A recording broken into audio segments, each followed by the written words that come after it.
Today, I don't know what makes me more nervous, seeing all of you or thinking about the fact that we are now 33 days away from the very most consequential election, I would argue, in the history of the United States of America, and probably one of the very most consequential elections in the history of the world, and certainly, I would argue, the most consequential election in a year of elections. It's been an extraordinary year. What is it, 1 billion? Am I right on that? 1 billion people have gone to the polls. Like and I think we've all been sort of following that. There's a very interesting story to tell, but at some level, for better, for worse, for just a very real fact of life, we're waiting to see what happens on November 5th, and we know that we might not know on November 5th.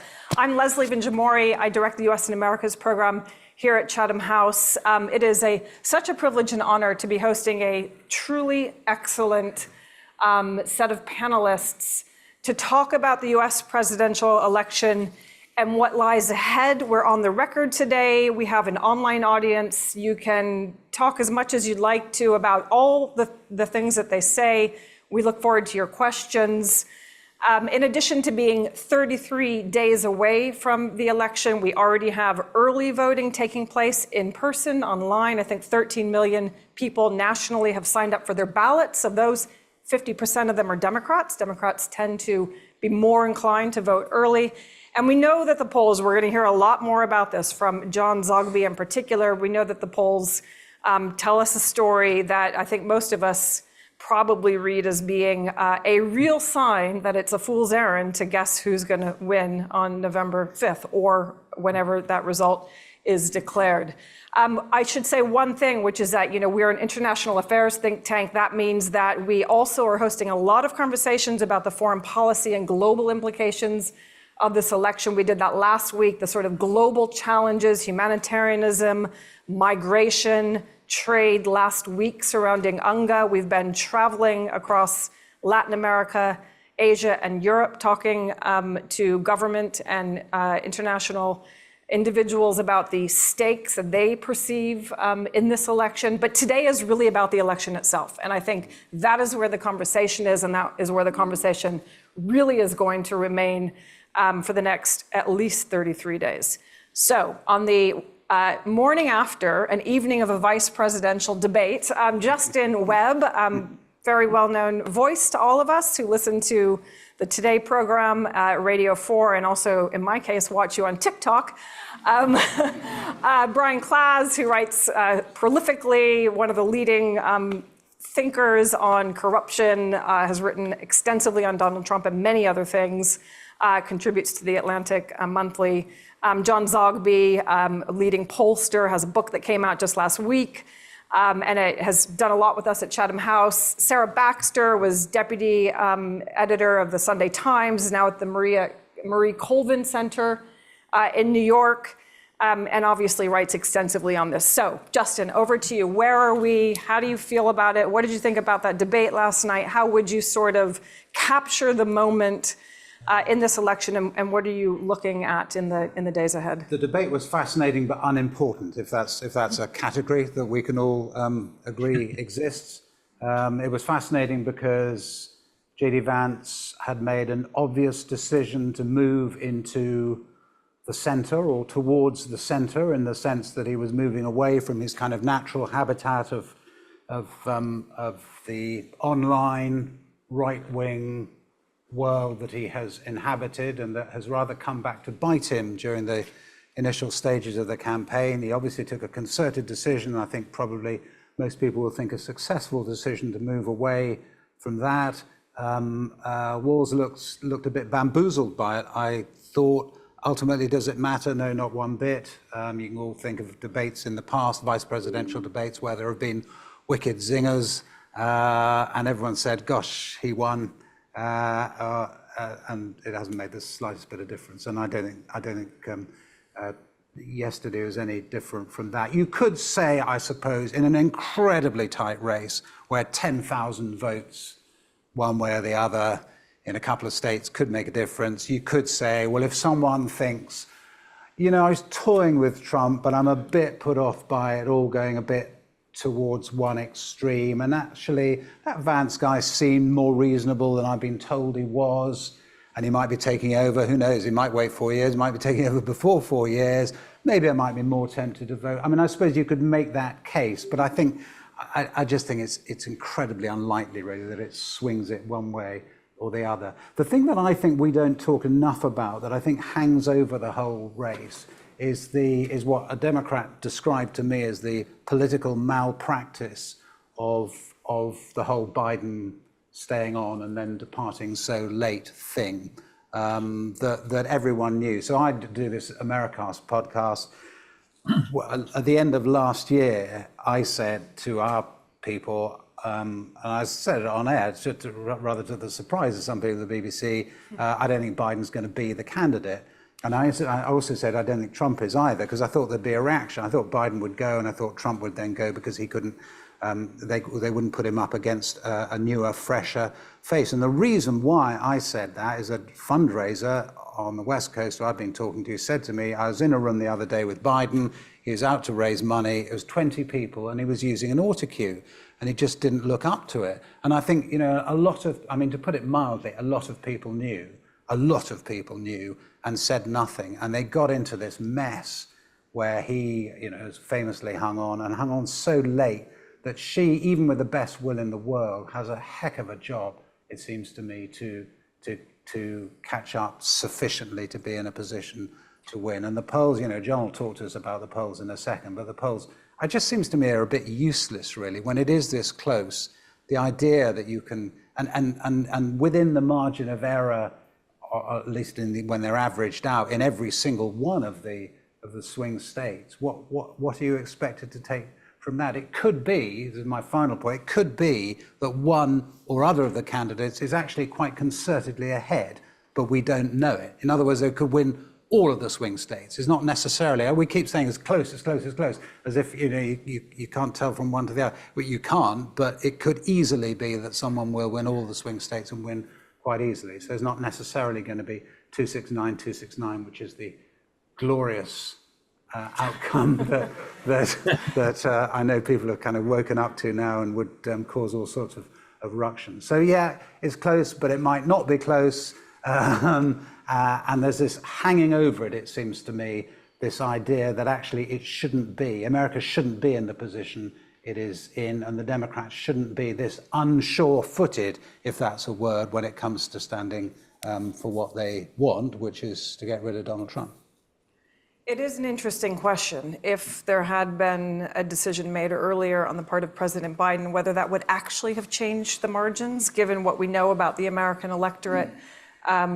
They've sorted themselves geographically. It comes down to between 3 and 8 states, depending on the polls. And we know that in those states, it's a very heavily divided electorate, that in the 3 that matter most, they're just below or just over 80% white voters that are divided and lean towards Donald Trump. There are a lot of minority voters that may or may not turn out to vote. These are really high stakes states that don't necessarily look like the rest of the country. But it's a very interesting question. Sarah Baxter, you also said, maybe not as early, I'm not sure, but there was a moment when you also said that, you saw Biden's decision to step down coming. It came, but it didn't come as she said it first. I was quickly. But from what you're in New York, you've obviously covered the US for a very significant part of your career. Tell us your reflections and thoughts on the current state of the debate, of the race.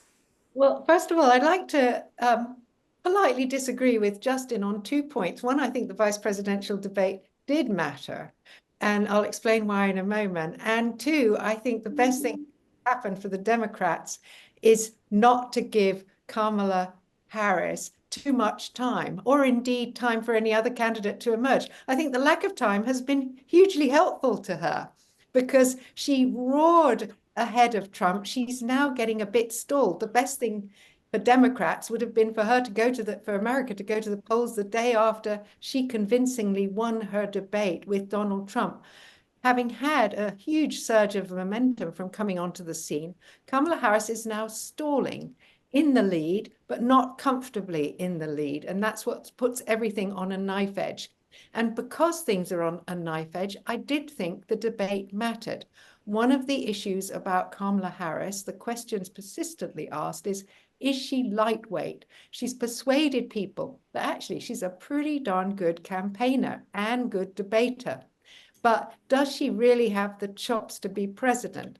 Well, she's now, Tim Walz looked inexperienced, rather scared and nervous in last night's debate, and he came across as ultra lightweight. Now, he did score some points against Vance, which perhaps we can come to, but he didn't strengthen the team, nor did he provide that essential function for a vice presidential running mate, which is being an attack dog, as opposed to Mr. Nice Guy from Minnesota, the state with a reputation for Minnesota nice. Those of you who remember Garrison Keillor and Lake Wobegon, it used to be said about Minnesota that all children were above average. They just, but I thought that Tim Walz was supposed to be the guy who could land a punch, the guy who successfully labeled J.D. Vance weird and then went about last night effectively normalizing him, except on the point about democracy and who won the 2020 election, at which point I think huge numbers of Democrats sighed with relief and hoped that that would be the main soundbite of the night when Vance tried to avoid the question and suck up to his boss. Right, and it is, there is an interesting question. I think 70 million people watched the debate, more or less, between former President Donald Trump and Kamala Harris. Probably a much smaller number. I don't know if the numbers are out. Do you know the numbers? And so a lot of people might just see the soundbite that came at the very end of that debate that's been talked about all over the media, which is quite a powerful point, even though you're right. It comes sort of at the end after a debate that I think, in my view, you characterized fairly accurately, or at least to my sensibilities. John Zogby, you do the polls. You're watching this stuff. You're been doing this for years. You've watched many presidential elections, many elections at the state level. Please tell us what's going to happen on November 5th. So, you mentioned fool's errand. I'm not going to be a fool. So, amidst all this disruption and conflict, hyperpolarization, the one thing that's in equilibrium and is likely to stay there for most of the rest of the campaign is the campaign itself. This is very similar in a lot of ways to Gore versus Bush in 2000, which obviously was ultimately a tie, as close as you could get to a tie in the end. But during September and October, we would see the pendulum swing towards Bush 3, 4, 5 points. And then just as you thought the very next day that Bush would ice it, the pendulum would swing back and Gore would go up 3, 4, 5 points. And so it ended up swinging right into the center. The other model is 2012. I don't think people remember that Obama versus Mitt Romney was a very close race that swung back and forth the same way as 2000, with Romney taking significant leads and then Obama swinging back. And then it was the weekend before the election, the dam broke. And as Justin pointed out, what had been deficits for Obama turned into 1, 2, 3-point victories in the states, and in the Electoral College, it was a blowout. And so where do we stand at this moment? Advantage Kamala Harris. The most recent polls this week have her leading by 4 and 5 points. That's not likely to stay for a bunch of reasons. One of which is the October surprise. My son, who's with me in the business, has been talking about an October surprise. Lo and behold, we possibly have two. We have a major dock workers strike that could wreak significant havoc on the U.S. economy, not inconsistent with what COVID did, if that strike continues. The other potential surprise, of course, is a regional war. And the fear that people might have on election day, not only the economy, but hey, we're at war. This could be a real disadvantage for the Democrats.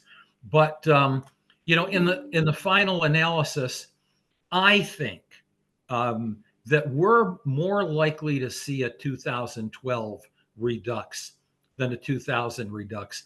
I think it's likely to stay pretty close right to the end, and then the dam will burst one way or the other, and I don't know which way it will.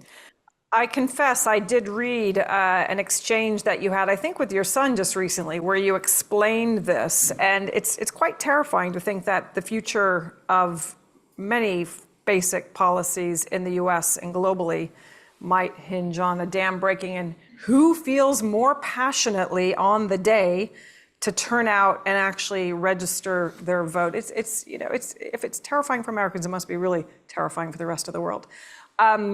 Brian, please give us your thinking on this election. Yeah, thank you. I'll just say briefly to Sarah as well, I'm from Minnesota, and I can confirm that all the children are indeed above average. I co-managed the campaign for the governor before Tim Walz back in Minnesota. And one thing that I want to start with is, if you were listening to us, I think you would think that this was a completely normal election, right? We're making comparisons with 2000, 2012, et cetera. A couple months ago, we had an unbelievable situation where there were 3 candidates in the race, and they can factually be described as a 34-time felon found liable for sexual assault who incited a mob to attack the US Capitol after trying to steal an election that he lost, that he still won't accept that he lost. A man who is predominantly known for being anti-vaccine and carried a dead bear cub carcass to New York City's Central Park, who has now dropped out of the race. And third, someone who is a relatively normal mainstream politician who's a former prosecutor. And I think there's an extraordinary aspect to this moment about America that this is close. I think that's something that we have to grapple with, that there's something deeply broken about a democracy in which a 34-time convicted felon is on the cusp of again becoming president, a role that when he last had it, he tried to stay in power after losing an election, right? I mean, we imagine this in the British context, that how would you interview a politician from Westminster if they had incited an attack on Parliament and refused to take, to drop power and had been convicted in a court of 34 different felony charges, right? So that's one piece of background that I think is worth pointing out here. It would certainly come up in the interview. It would indeed. The 10 past 8 would be an adversarial one, I think. So, so that's sort of one point that I wanted to just raise. This is an extremely unusual election, and the stakes of it are enormous. On the polling itself, when I worked in campaign politics in the US, the first day, the candidate I worked for took me aside and said, we've already won 40% of the vote, we've already lost 40% of the vote. Now we're going to spend 18 months trying to get the 20% in the middle, right? And that's how campaigns work. It's a turnout game, and it's a marginal gains game for people who are undecided voters. How someone can be undecided in this election baffles me, because what more information do you need to know about these extremely different choices? But nonetheless, there are undecided voters who will be pivotal. The way I view the election, and again, this is all forecasting and it's crystal ball stuff at the moment, but the way I would describe it in my own personal read of the situation is there's 4 possible outcomes, right? A big Harris win, a narrow Harris win, a narrow Trump win, and a big Trump win. The first 3 would not surprise me at all. The 4th would surprise me. So in other words, I would not be surprised if Harris wins by 5 points. I would not be surprised if she ekes out a victory, and I would not be surprised if Trump narrowly wins. I would be very surprised if Trump wins by 5 points. And the reason for that is because Donald Trump has incredible political instincts on some issues, but he has never understood how to grow beyond his base. He galvanizes his base. He is able to bring Republicans home. He has done literally zero outreach to get someone who doesn't already like Donald Trump to vote for Donald Trump. It's always about why the other side is bad, et cetera. Kamala Harris is running a campaign that is trying to win over those voters. And that's where I disagree with Sarah about the vice presidential debate, because even though Tim Walz was relatively soft-spoken and meek last night, he has a 37% net approval rating. He was affable, and he is viewed much more favorably than J.D. Vance is. And so for when you're looking at someone as a potential swing voter and you look at this person who's viewed as Coach Walz in some patterns and so on, I think that aspect of it was part of the strategy. It was that for the people who are undecided, look, he's a well-intentioned person who doesn't have this sort of other side to him which I think people see about J.D. Vance. So my general take on this is that, I have no idea who's going to win the election, but I would be far less surprised if Harris won by 5 than if Trump won by 5. I'd put it that way. Justin. Can I ask, Thank you, Brian. John Zogby a question? No, that's my role. But I just, it just Every morning. it just fascinates. It fascinates this, and you've seen it kind of emerging and then submerging again because people think, what the heck? But it's a really interesting question. Would it have made any difference if she'd picked Josh Shapiro? Since we're talking about the VP debate and VPs more generally, is there any evidence at all, do you think? Or can you kind of assume from what we know about his popularity in Pennsylvania, et cetera, that there would be a difference if she'd gone down that road? Before you answer that, John, let me just add one comment on that, which is, it's very interesting to me as I've listened to my very deeply knowledgeable British compatriots talk about the election. They're already willing to look back. You've started already saying, what if Biden had stood down earlier? What if it had been Josh Shapiro? I've heard other people say, what if there had been more of a contest amongst the different potential replacements for Biden? I think that Americans are in a fundamentally different space by and large, which is the historians can do that later. This is a race that is so deeply consequential that they're not yet ready. I'm going to let you answer that question, John Zogby, and then I want to come back to the panelists with a follow-up. Okay, thanks, and thanks, Justin. Josh Shapiro. Josh Shapiro, the chemistry was wrong. He came into the final meeting with the assumption that he was going to be the vice presidential nominee and a list of demands. And that obviously rubbed her the wrong way. Walls was walls.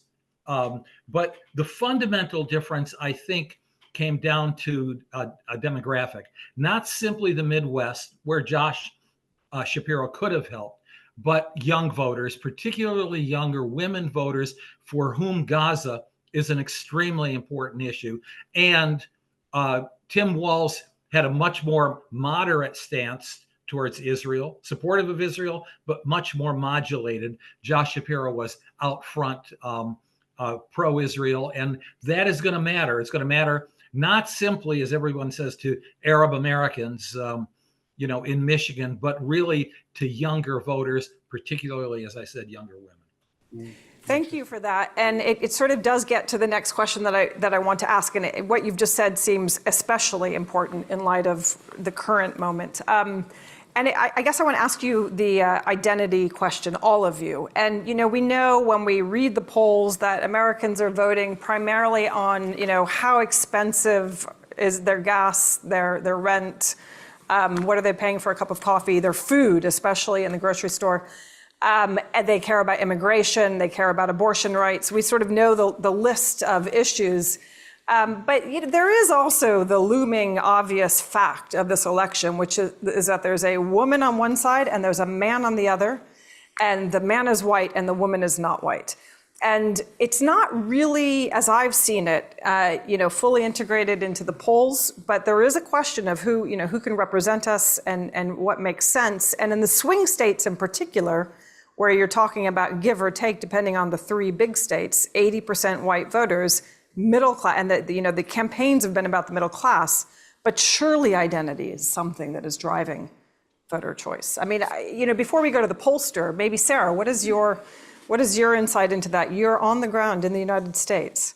Well, you put your finger on something very important, because while men and women can agree that the economy is a huge issue, they are totally split on the issue of who to vote for. There is a massive gender gap which crosses all ages. Young men a majority of young men are supporting Donald Trump. Young women absolutely overwhelmingly by blowout numbers are supporting Kamala Harris.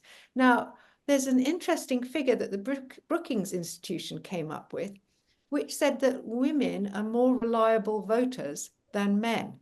So one of the great unknowns to me, when we all wonder who's going to emerge as the victor, could Kamala Harris run the table Or will Donald Trump rely on his base and eke out a narrow victory? The missing question is, in what numbers are women going to turn out? Because previously they've surprised the pollsters in 2022 by turning out in huge numbers for the midterm elections to defend their abortion rights.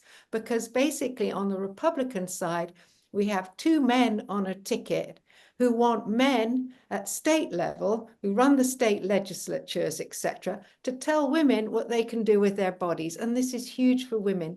So I haven't gone into the issue of race. That's slightly more complicated, but overwhelmingly it's shown that Kamala Harris is beginning to reassemble that coalition, traditional Democratic coalition of Hispanics, Asian Americans, and Black voters. There is a bit of a problem with Black. But women, Black women are registering to vote in huge numbers to come out and support their sister. This is another unknown. I don't want to over-egg it because I think by the same token, a surprising number of men, particularly white men, are supporting Donald Trump. Will they show up to vote? Or if they're young white men, will they bother to get out of bed? We don't know. But if there's or to vote early. No, thank you for that. Brian, you think a lot about unions, about working class American voters in the swing states. Is this I mean, I know it's not an either or, it's much more complicated, but could you speak to this class versus identity question and what's really driving, within the issues, what's really what's making American voters passionate? Yeah, I mean, I think that immigration is obviously the core issue for the Trump coalition. It's that plus inflation and economic woes and so on. But honestly, I think that there's a lot of one of the big insights that I had when I was working in campaign politics, which was, you can parse the data as much as you want to, and then you'd go and vote. You'd go and speak to a voter, right? And I was the policy director as well as the deputy campaign manager for this gubernatorial campaign. So like when we would develop this policy brief of like our education platform, we could see how many times it was downloaded. And we won, Minnesota's got 5 million people, and there was, we won 1 million votes and won the election. But I think the policy brief for the education plan was downloaded like 41 times, right? And we got 1 million votes. So when we met people on the campaign trail, I would say, why are you voting for us? Because I would want to get feedback. And it was very impressionistic. It was not, oh, we love your 5-point plan on taxes. It's expressions of identity and aspirations and what political psychologists call schemas, right? Schemas, these sort of cognitive shortcuts for how people understand politics. And so this is where I think, Walz was picked through that weird aspect. It broke through. It was like, do you know people who are obsessed with whether women have children or not? J.D. Vance is. Is that something that you normally interact with? And if so, would you like to turn over the reins of power, right? So I think this is the kind of stuff where I don't think the issues are really driving this race as much as the sort of very different impressions of what America is, right? And I think there is a radically different view of what America is in this race. And that's why even if the election is resolved in a decisive way, there's a generational problem that exists in American democracy, which is, what do we do with the fact that people who have fundamentally different worldviews and who could, choose between Kamala Harris and Donald Trump as radically different as they are, what do we do to make that work? And I don't think that's a question that's going to be resolved on November 5th. So I do think, I agree with Sarah that the turnout issue is a huge one. I think that's something that the polls struggle with because they don't know what voters will show up. And in 2022, it was less of I think it surprised a lot of people. There was a lot of talk about red waves. And then, of course, there was a big turnout among women. And what the Democrats have shrewdly done in many states is they've put initiatives on the ballot about abortion in the swing states that will hopefully, presumably will galvanize a certain number of voters who might not otherwise show up to the polls. Can I just address the race side of it? Because there's some really interesting work. This is a very academic audience, and you would be interested in this guy. A guy called Mike Madrid, who is a Republican political operative, anti-Trump, but he's written a really interesting book whose name I can't remember, but Mike Madrid's quite a memorable name, isn't it? About the Latino vote this time round, and indeed in future elections. And his point is Yes, Latinos will vote overwhelmingly, it seems, for Harris, but possibly at the moment they're not showing up necessarily in the numbers that voted in 2020. And that has been because there's been, as he would say if he were here, a fundamental mistake made by the Democrats, which is to try to appeal to Latinos on identity, race grounds, whereas Latinos increasingly in the United States, and they're a hugely important part of the election. In fact, in every swing state, they make up probably more than the difference that there will be between the candidates. So, I mean, they could be really crucial this time round. And we've kept talking about, even when I was based in America more than 15 years ago, and we were saying then it's the coming wave. But it has kind of this time round, and certainly next time round, simply because of the huge rise in sheer numbers of voters, of Latino voters in the States. But here's the mistake that Mike Madrid says that the Democrats have made. Those new voters are not people who've come recently into America.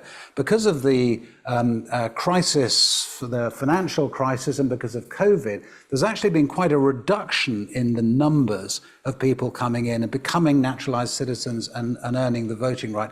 But they're still having a lot of kids, and it's the kids who are now voting, and it's second, third, even fourth generation, and they see themselves, this is a point Mike Madrid was making to me the other day, that they see them, he said it's like talking to people, it's like talking to Irish Americans about the potato famine.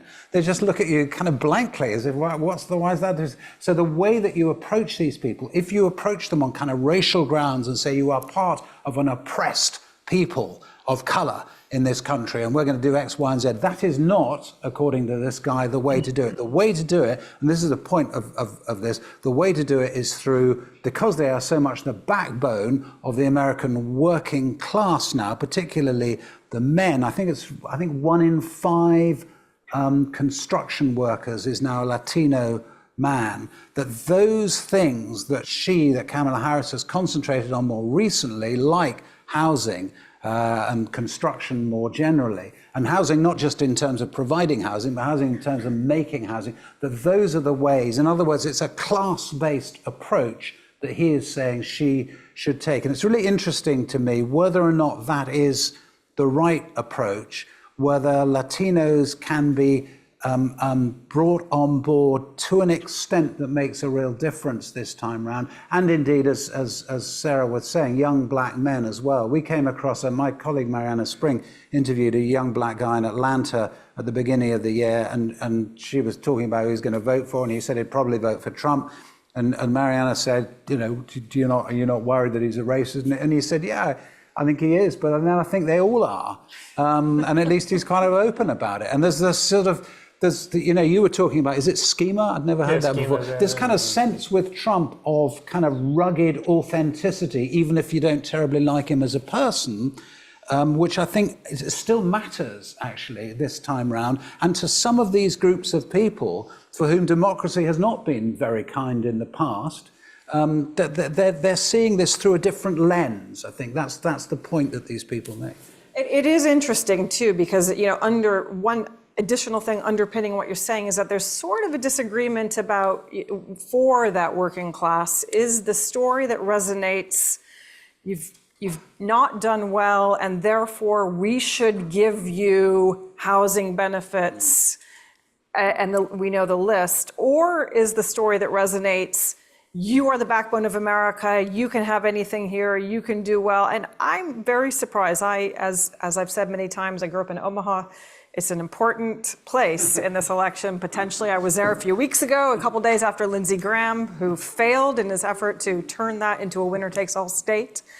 But I have heard many working-class Americans say, anecdotally, working class Americans, why are we giving so much money away for free? These are people who would benefit from these policies, right? Who reject them because they believe in, you work hard, it pays off, that's what the American dream is about. So there's a lot of economics in this, and it's a very complicated story. It's an extremely important story at the elite level, at the working class level. I want to ask all of you about that before we turn to the audience. I want to ask you about November 5th to January 20th.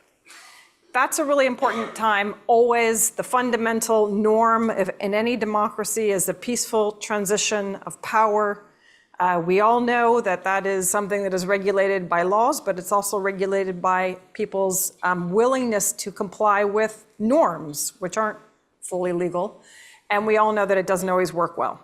And it matters not only because it's interesting and disturbing that it might not happen peacefully this time, but it matters for the rest of the world, because the rest of the world is going to have to decide what to say to Americans and American leaders and the American electorate, potentially in a period where things are undecided for some period of time. So, John Zogby, what is your feeling about November 5th to January 20th at midday? What do you anticipate? Well, first of all, I just want to comment on something that Justin said. There's another dynamic going on among Hispanic voters as well, and that is that about 40% of them identify as conservatives ideologically, and the fastest growing element of within the Hispanic, quote, community are evangelical Christians. They're certainly propping up the Catholic Church on one hand, but the growing number of storefront evangelical churches is kind of astounding, especially those in some key swing states. Now, this is an election I fear is truly an Armageddon election, that perhaps if it's close, neither side is willing to accept the other candidate winning. Now, last night gave me some hope on a very personal level. The civility, the maturity, of course, games were being played and they were going for a more moderate voter, but the fact that the two candidates could address the moderate voters and each other, what just gave me some hope. But on the other hand, I do fear that a close election is going to be real trouble. And we already know that Donald Trump has said that. He is not committed. At the very least, he hasn't committed to the outcome if he loses. But I think Democrats representing their base, who are equally passionate, are probably not going to let this one go unless it's a blowout. Sarah? Yes, well, I actually have become, somewhat to my own surprise, a bit of an expert on the evangelical movement, because I've just completed a 2,500 word review of 4 books on the subject for the Times Literary Supplement. And one of the things that I really learned was how important evangelical Christians are to Donald Trump's base. Now, I thought I knew that. I thought I knew about the Southern Baptists and blah, blah. But actually, what's happened is there's an evangelical, charismatic Christian movement that is as different to establishment evangelism and the evangelical Christian movement, if to put it like that, as MAGA is from traditional Republicans. And church-going evangelicals who found that their pastors were preaching love thy neighbor and tolerance and reconciliation were finding that they were preaching to deserted mega churches with deserted parking lots, while their flock went off to join these charismatic evangelicals. One of them, called Lance Wallnau, who believes in this 7 mountain mandate, J.D. Vance went to speak at one of Wallnau's meetings last weekend, and this is happening at a level. They have TV stations, radio stations, and the point I'm coming to is they have a very Armageddon view of the election. They truly believe that angels are backing Donald Trump, and that the future of America as a Christian nation is at stake. And they were among the crowd that showed up on January 6th. And they're organized because they're organized through their churches and through their own media ecosystem. And honestly, I'm quite worried, having read these books, about what this significant slice of the Christian population in America that has gone all in for Donald Trump in the most radical, extreme way will do if their man loses the election. I don't want to over-egg it, but there are 400 million guns in private hands in America. A lot of these guys own them, and some of them are itching to use them. So I do worry, but John Wilby made a good point about the debate giving hope. I was disappointed that Tim Walz was an attack dog, but there was something positive about their civil behavior. Thank you. That is an extremely important point. We all do know that there are plenty of evangelical, self-defining evangelical Christians who are very moderate and anti-political violence. It would be really helpful to get some, I mean, I can't wait to read the review, but you make a very good point. We know that a lot of evangelicals in the US are completely moderate and people that we would identify as quite normal in their everyday behavior, but we're never talking about the normal when we're talking about the potential for political violence. So Brian, you've studied this. Tell us what your thinking is on the transition and what you're watching. Yeah, well, I mean, I'm always hesitant to make specific predictions, but I did make a specific prediction. I wrote a piece for the Washington Post in March of 2020, which was my most successful, in a very depressing way, prediction probably in American politics, where I said if Trump loses, he's going to reject the election results. And between the election and the inauguration, there's going to be a significant moment of political violence, of trying to basically not accept the result, which ultimately happened on January 6th. I think all the forces that conspired for that to happen are much worse this time around. I do somewhat disagree with John. I think it's asymmetric. And the reason I think it's asymmetric is because the Democrats have made such an enormous point about election integrity that I believe that if Trump wins, I think that there will be, unless there are genuinely irregular things happening, I think they will accept and have the peaceful transition of power because they have primed their base for so long to say this is a central part of what it means to be a Democrat with a big D, but also with a small d, right? The aspect I think about why it's more volatile now, one is that already, even though this is completely untrue, right? The majority of Republicans believe that Donald Trump won the election in 2020. So they already believe, and you put yourself in the mindset, they believe that the election was stolen, okay? Trump is now saying on the campaign trail, if I lose, the only way that's possible is if they rig it, right? He's explicitly saying this at rallies. And the other thing that I think people who are not watching the rallies closely might not clock is that the way that Trump opens many of his rallies is by playing the national anthem as sung by January 6th convicted felons in jail into a phone. Literally, it was a major song on the iTunes charts in America, and he often will have the national anthem sung by the January 6th felons, right? And he's pledged repeatedly to pardon them if on the first day he's in office and let them out of prison. So, he's sort of ramping up this aspect of not just, laying the groundwork for saying the election's going to be stolen again, but saying January 6th was fine, and these people are persecuted and shouldn't have been put in jail, which he explicitly says in many of his rallies. On top of that, the messianic aspect is one that is asymmetric. I mean, you may have noticed that there are images of Donald Trump as a Jesus-like figure riding an eagle, carrying an AK-47. Where have you seen Joe Biden on an eagle, or in a Toyota Prius, right? I mean, these aspects are not, they're asymmetric. There's an element around personalism with Trump that there is not with Harris and with Biden. And the really bizarre thing about it, which I don't mean to be flippant about this because the political violence is really serious, but the idea that there was the divine will to spare Trump from these horrible assassination attempts, which all of us unequivocally, I'm sure, denounce and should never have happened, and the Secret Service really dropped the ball there. But there's this idea that God saved Trump and then in his divine wisdom plowed the bullet into the person behind him who died, right? I mean, there's a disconnect here, that there's this aspect where he is this sort of savior figure. And because of that viewpoint, I think it raises the stakes enormously, right?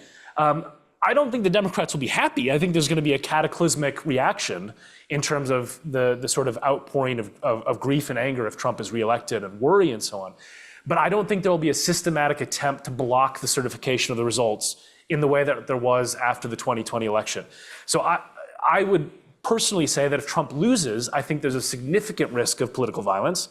And if Trump wins, I think there is a risk of lone wolf political violence, which is what we've seen with people who are trying to kill Trump.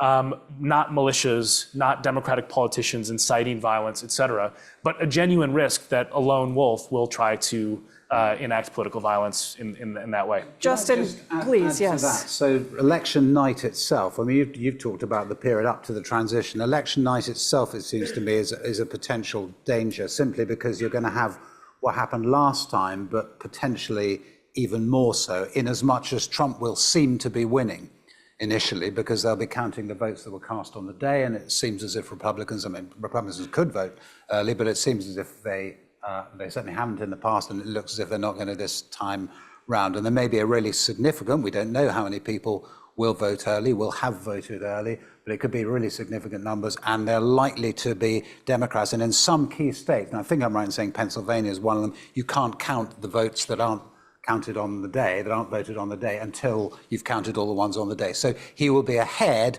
and then gradually through the night, less and less ahead, and potentially then during the course of the night losing. And that you could not organize, it seems to me, a way of doing these things that was more likely to lead to a jeopardy for the nation, even on that night. Beyond that, though, I just taking up what John said, it's interesting to hear Brian say that he thinks on the left there would be an acceptance of it, and no effort even not to certify, because of course it would be Kamala Harris who was not certifying. I wonder about, I think I'm probably more with John Zogby on that. I do think there is such a sense of demonization of Trump, rightly or wrongly, and such a sense of personal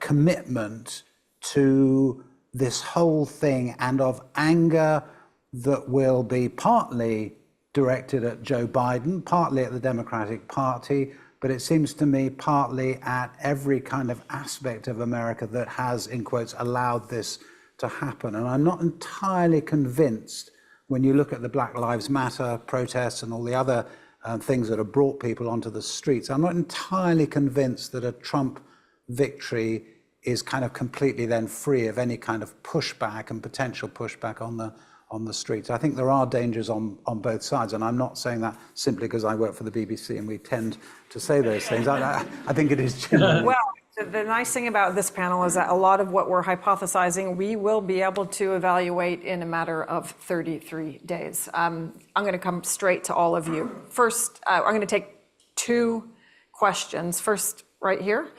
And then, where are the women in the room? Remember at Chatham House. So thank you. I've been quite interested to know on the theme of populism. I feel like we haven't touched upon that this evening. I find it quite interesting how in the US politics, the 2 campaigns, or rather the 2 parties, have at their rallies incited sort of Taylor Swift or other certain musicians behind their tribe, just to kind of gather voters. And I'm also kind of interested in the views of someone like Elon Musk, who's bankrolling a Republican campaign for Trump, who's supposedly, running a platform such as Twitter, which is supposedly non-partisan, and then what effect that might have, on the election in terms of populism. Thank you. Great question. Somebody right back in the back there, the gentleman with his hand held high. And then I'm going to read out Sir David Manning's question from the online. Hi there. My name is Richard Johnson. I'm Senior Lecturer in US Politics at Queen Mary, University of London. I want to ask about Congress. We haven't talked about that. The Senate map is very bad for the Democrats. It's quite possible that they will lose the Senate, which would make Kamala Harris the first newly elected Democrat since Grover Cleveland not to have the Senate in Democratic hands. This might have some impact on who she can appoint to her administration. I wondered if you could reflect on the congressional politics of this election. Let me add one onto that from Sir David Manning, very important person to me and to all of us at Chatham House. How far does the traditional Republican Party now exist? Is this now an election contest between a Democratic Party and a Trump cult? So 3 really big questions, but we have 11 minutes and we're going to go back to the audience. And we have 4 extremely knowledgeable and intelligent people, so very succinct answers, and only answer one of them. Can I give a succinct answer on the Senate? Okay. I mean, it's really, well, and on the House as well, but the Senate is really interesting because of what's happened in West Virginia. They're already starting one down. So basically, it's the best, it seems to me, the Democrats could possibly hope for is 50-50. And then if Kamala Harris wins. Yeah, well, yeah. I mean, I think it's extremely unlikely that they do any better than that. So I think it's quite likely, I mean, it's obviously quite likely that the Senate flips.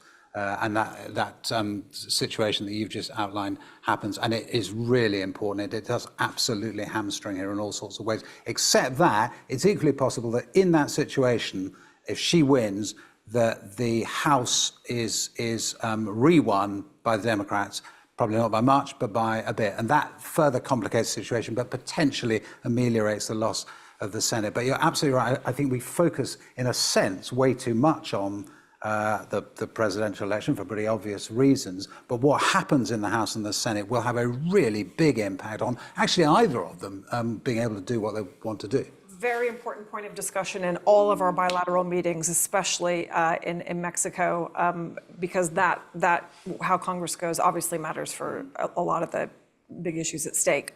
Who wants to take the champions, the Taylor Swifts, the Elon Musk? John, please. I got it. Oh, go ahead, Sarah. You go first. John, go. Come to Sarah. Oh, okay. Okay, Sarah, go. Sure. Okay, I'm going. Very quickly, Elon Musk is the biggest male influencer in the world. It's having a huge impact on young men voters. And I can't seem to get away from him on my own X feed because he's such a self-promoter. And he's donating money to the Trump campaign. This is huge. The broad coalition that Kamala Harris is assembling is interesting. Tim Walz drew attention to it last night in his closing speech, drawing attention to the fact that it includes everybody from Bernie Sanders to Dick Cheney to Taylor Swift. And yet somehow the fact that Dick Cheney's there in the mix, even though I think it's a wonderful range in a way, it makes people think, oh yeah, that's the blob, the swamp. Donald Trump is the change agent. So I'm not sure that turning out loads of these Republicans for Harris is necessarily convincing people to vote for her. Great. John Zogby. Yeah, real quick, Taylor Swift matters in a big way. And just as in 2012, it was a low turnout among young men, but a huge turnout among young women, and 73% of young women voted for Obama to put him over the top. I think that Taylor Swift is a real influencer among young women. Elon Musk, I agree with Sarah. I live. I'm gonna pause you there and come back to you on the next round. The Republican Party, Sir David Manning's question. Yep. Yeah, so I mean, I'll say this in prelude is that my day job as a political scientist, my background and my PhD is all in authoritarianism and the breakdown of democracy. And speaking as a political scientist, pretty much every American political scientist will agree that the Trump movement is in the authoritarian populism camp that would be analogous to those like Viktor Orban and so on, which is not true of the Democratic Party in this current moment. And so the risk there is that you have a situation where each election becomes a referendum on democracy rather than Democrats, as it were. And I think there is a risk here. I mean, I think there are aspects where you look at the mainstream Republicans, they are very willing to lie on behalf of Donald Trump regularly, and they are very willing to reject the idea of unequivocally saying we will accept the result of the election. Democrats will say that no problem. I mean, you may be right that there will be groups that protest and so on, but the Democratic politicians unequivocally say, yes, we will accept the result of the election, and Republicans don't. So I do worry about this. I think there is a generational problem when you have one party that is broadly in the sort of realm of normal mainstream politics of the last 30 years. It's gotten further left on cultural issues, certainly, but in terms of democracy as institutions, the Democrats are still committed to institutions, and the Republicans are not in the same way. And so, that's my read as a political scientist. I think there's a very big risk going forward. And to be fair, a lot of Republicans are committed to the institutions. They're just not really committed to the current state of the Republican Party, which I know you know. Right here at the back, we'll take a couple, and then we'll have a closing. Damian Kea. My question is more towards party succession. How do you see that happening post-election? What do you think the Democratic strategy versus the Republican Party strategy is? Thank you. Right over here in the front row.